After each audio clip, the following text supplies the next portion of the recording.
ప్రభుత్వం ఉచిత పథకం అని చెప్పగానే ప్రజలు చప్పట్లు కొడతారు, ఆనందపడతారు. ప్రభుత్వం దగ్గర నిజానికి ఉచితం అనే పదం అసలు లేనే లేదు. ప్రభుత్వ ఖజానాలోకి వచ్చే ప్రతి రూపాయి టాక్స్ పేయర్స్ జేబు నుండి వచ్చినదే.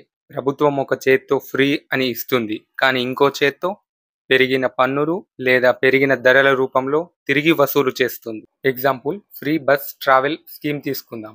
బయటకి చూస్తే అరే గవర్నమెంట్ మనకి ఉచితంగా సాయం చేస్తుంది అనిపిస్తుంది. కానీ వాస్తవం ఏంటంటే ఆర్టీసీకి ఆ నష్టం ప్రభుత్వం సబ్సిడీ రూపంలో ఇస్తుంది. ఆ సబ్సిడీకి డబ్బు ఎక్కడి నుంచి వస్తుంది? బడ్జెట్ నుంచి. బడ్జెట్లో కొరత ఉంటే రుణాలు తీసుకోవాలి. ఆ రుణాలపై వడ్డీ పడుతుంది.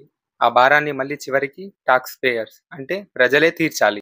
అలాగే ఫ్రీ కరెంట్, ఫ్రీ గ్యాస్ వంటి ఉచిత పథకాల వల్ల ప్రజలకు తాత్కాలికంగా ఆనందం మాత్రమే. పోనీ అలాగైనా ప్రతి ఒక్క అర్హుడికి వస్తుందా అంటే అది ఉండదు. ఈ ఉచిత పథకాల వల్ల రాష్ట్ర రుణభారం పెరుగుతుంది. ఆ రుణభారం తీర్చడానికి ప్రభుత్వం petrol, diesel, GST, tickets bills అన్నీ పెంచుతుంది. బయటకి కొన్ని ఉచిత పథకాలు తీసుకున్నట్లు కనిపించిన నిత్యావసర సరుకులకు డబుల్ లేదా ట్రిపుల్ ధర చెల్లించాల్సి వస్తుంది.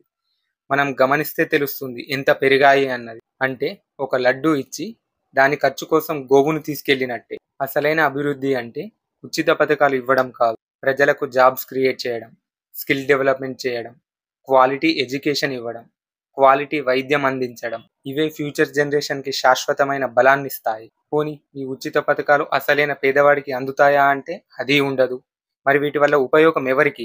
కార్పొరేట్ సంస్థలకా లేదా రాజకీయ నాయకులకా? మొత్తానికి ప్రభుత్వం ఇచ్చే ఉచిత పథకాలు అనేవి నిజానికి ప్రజలే చెల్లించిన డబ్బును తిరిగి ఉచితమనే లేబుల్తో మళ్ళీ తమకే అమ్మినట్లే. కాబట్టి ఇక మీదటైనా ఓటు వేసేటప్పుడు ఆదాయం కోసం కాకుండా అభివృద్ధి కోసం ఓటేద్దాం.